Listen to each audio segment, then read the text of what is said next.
अधिवक्ता परिषद तथा विश्व हिंदू परिषद के पदाधिकारियों ने बीजेपी की सरकार बनने पर की चुनावी समीक्षा बैठक में विधायकों को नसीहत तथा विपक्षी दलों द्वारा की गई चुनावी साजिश पर हुई चर्चा।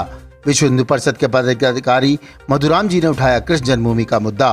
कार्यक्रम में प्रमुख रूप से अश्विनी त्रिपाठी प्रदेश कार्यकारिणी महामंत्री, सुशील कुमार शुक्ला कार्यकारी जिला संयोजक, वरिष्ठ अधिवक्ता रामशंकर अग्नोत्री, अनिल दीक्षित, ज्योति मिश्रा, कैलाश शुक्ला, विमल सिंह चंदेल सहित पूजा आदि मौजूद रहे।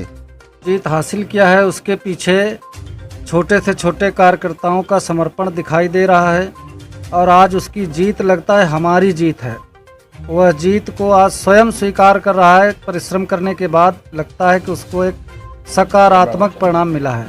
उस परिणाम के कारण उत्साह में आज उत्तर प्रदेश की जनता झूम रही है। आगे आने वाला भविष्य जो होगा निश्चित अपने प्रदेश को और आगे ले जाएगा और जो व्यवस्थाएं खराब थी उनको और अच्छा करने का काम आदरणीय योगी जी करेंगे। तो धन्यवाद। विश्व हिंदू परिषद की नई भूमिका क्या होगी?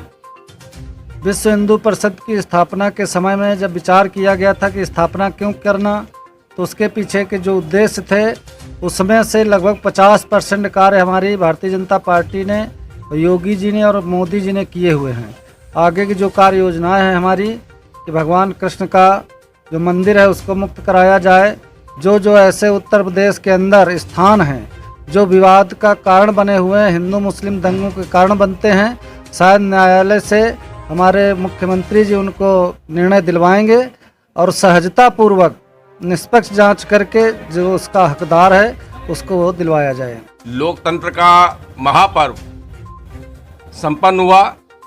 में व्यवधान डालने के लिए भीड़ एकत्र करने के आह्वान करने का काम किया गया या कहीं ना कहीं विपक्षी दलों द्वारा देश की संप्रभुता, देश के संविधान, देश की निर्वाचन पद्धति को निष्फल करने का एक षड्यंत्र, एक प्रयास था।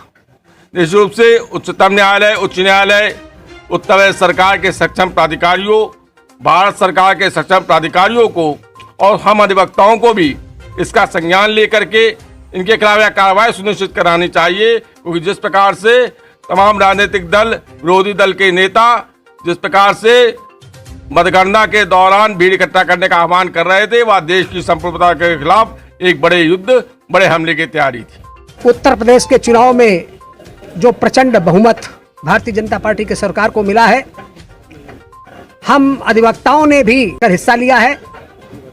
हम लोग मना रहे हैं अपने भाइयों और बहनों के साथ। निश्चित रूप से एक सुखद पल हम लोगों के लिए। मैं भविष्य में निश्चित रूप से सभी का आह्वान करता हूं कि आगामी जो 2024 को जो चुनाव होंगे वो बहुत ही ताकत से लड़े जाने चाहिए और उसमें हम लोगों की जो भूमिका होनी चाहिए अभी से उसको प्रारंभ कर देना चाहिए। उसका कारण ये है कि इस चुनाव में जो 2022 के उत्तर प्रदेश के चुनाव में थे, जो विपक्षी दलों द्वारा जिस तरीके से नाना प्रकार की भ्रांतियां पैदा की गई, जो कार्य किए गए थे उनको नकारात्मक तरीके से पेश किया गया, जो विकास कार्य किए गए थे उनको चुनौती दी गई और झूठे प्रलोभन जो दिए गए वो निश्चित रूप से जनता में भ्रम पैदा कर रहे हैं। उसके लिए हम सब लोगों को एकजुट होना पड़ेगा और नहीं तो आज इन स्थितियों में अगर इतनी ताकत मोदी जी ने और हमारी भारतीय जनता पार्टी की अग्रणी पंक्ति ने जो गन्ना लगाया होता तो निश्चित रूप से आज कोई दशा दूसरी हो सकती थी। हम कहना चाहते हैं आज इस सभा के माध्यम से कि हमारे जो विधायक चुन के आए हैं, हमारे योगी जी और मोदी जी, और इन लोगों को भी हर तरीके से इस प्रदेश के स्तर पर चालू हो जाना चाहिए। बीच में जनता के जाना चाहिए। घर में बैठकर अपनी राजनीति नहीं करनी चाहिए। अगर ये करेंगे तो निश्चित रूप से कि आज जो परिस्थिति 50 सीटों की हम लोगों की कम हुई है उसको फिर भरपाई कर पाना असंभव होगा। उत्तर प्रदेश विधानसभा के चुनाव के परिणाम के पश्चात जो ऐतिहासिक जीत प्राप्त हुई है उसका हर्षोल्लास मनाने के लिए यहाँ एकत्र हुए हैं। आज़ाद भारत में प्रथम बार कोई भी मुख्यमंत्री पुनः जीतकर ऐतिहासिक जीत प्राप्त करके आया है। इसके लिए सभी मतदाताओं को और सभी लोगों को बहुत बहुत धन्यवाद।